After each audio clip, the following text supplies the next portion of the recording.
Hello viewers, আসসালামু আলাইকুম। কেমন আছেন সবাই? আলহামদুলিল্লাহ আমি ভালো আছি। পহেলা রমজানে সকাল সকাল ঘুম থেকে উঠে গেলাম, কেননা রমজানের আগে আমার অনেক প্রস্তুতি বাকি ছিল যেটা কমপ্লিট করতে পারিনি। তাই সকাল সকালই সব কাজগুলো একটু গুছিয়ে নিচ্ছিলাম। আর এখানে ছোলাগুলা সিদ্ধ করে ঠান্ডা করতে রেখেছি। কিছু মাছ কেটে ধুয়ে রাখা হয়েছে, আর বাচ্চাদের জন্য একটু কলিজা ভুনা করব আর গরুর মাংস বসাবো, সেজন্য ধুয়ে রেডি করে রেখেছি আগে থেকে। আর এই প্রস্তুত প্রণালীগুলা আমার আগে থেকে সময়ের কারণে করা হয়নি, সময়ের স্বল্পতার কারণে।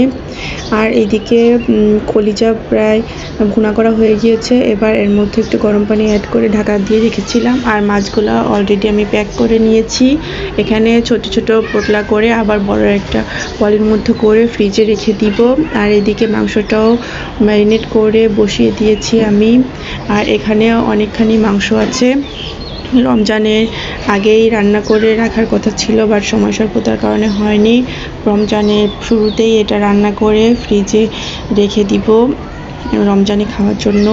তো একবারে অনেক করে মাংস রান্না করে ফ্রোজেন করে রাখবো। আর এদিকে কলিজাটা ভুনা হয়ে গেছে, আর এখন এটা দিয়ে বাচ্চারা নাস্তা করছে আর দুপুরে লাঞ্চও করবে। আর এর মধ্যেও আমি ছোলাগুলোও প্যাক করে ছোট ছোট পোটলা করে ফ্রিজে রেখে দিয়েছিলাম। আর এদিকে মাংস আমার কষানো অনেকটা হয়ে গিয়েছে। এবার বাকি মশলাগুলো অ্যাড করে গরম পানি অ্যাড করে ঢেকে দিব মাংসটা ভালো মতো সিদ্ধ হওয়ার জন্য। আর কার কার রোজার প্রস্তুত প্রণালী কেমন, কমেন্ট করে জানাবেন। মাংসটা কষানো হয়ে গেছে, আর এর মধ্যেও আমি গরম পানিটা অ্যাড করে দিয়েছি। আর এই গরম পানিটাও অনেকটা কমে যাবে, ঝোল কমে যাবে, আর মাংসটাও ততক্ষণে সিদ্ধ হয়ে যাবে। আর আমি একটু উল্টে পাল্টে নাড়াচাড়া করে নিচ্ছিলাম। আর একটু ঝোল ঝোলও রাখবো, কেননা এরপরে আবার যখন গরম করা হবে কিছুটা পরিমাণে কমবে। আর গরুর মাংস যত গরম করা হয়, জাল দেওয়া হয়, ততটার টেস্টটার পরিমাণ দ্বিগুণ হয়ে যায়। আর এটা হচ্ছে আমার মাংসের ফাইনাল লুক। মাংস রান্না অলরেডি হয়ে গিয়েছে।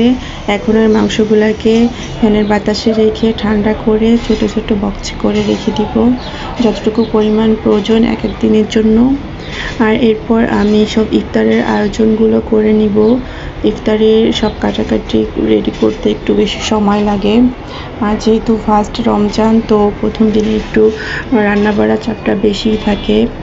এই জন্য আমি আগে থেকে সকাল সকাল মাংসটা রান্না করে নিলাম।